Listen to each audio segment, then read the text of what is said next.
नमस्कार, मैं कंकन किशोर हूँ और कंकन रेकी हीलिंग सेंटर में आप सभी का स्वागत है। तो मेरे सभी भाइयों और बहनों, आप लोगों ने रेकी के बारे में कभी तो सुना ही होगा। रेकी एक जापानी हीलिंग टेक्निक है जो आपके शरीर, मन और आत्मा में सामंजस्य स्थापित करने में मदद करती है। ये ब्रह्मांड की उस दिव्य ऊर्जा का उपयोग करती है जो हमारे चारों ओर मौजूद है और हमारे भीतर भी है।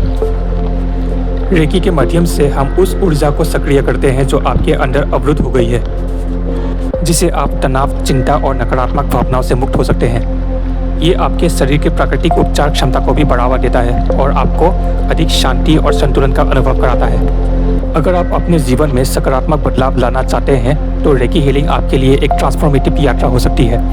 मैं आपको इस यात्रा में मार्गदर्शन करने के लिए यहाँ हूँ। यहाँ आपका हर पल, हर सांस उपचार और शांति से भरा रहेगा। अगर आप हमारे सेंटर में आकर एनर्जी हीलिंग लेना चाहते हैं तो आप डिस्क्रिप्शन में दिए गए नंबर पर हमसे संपर्क कर सकते हैं। धन्यवाद।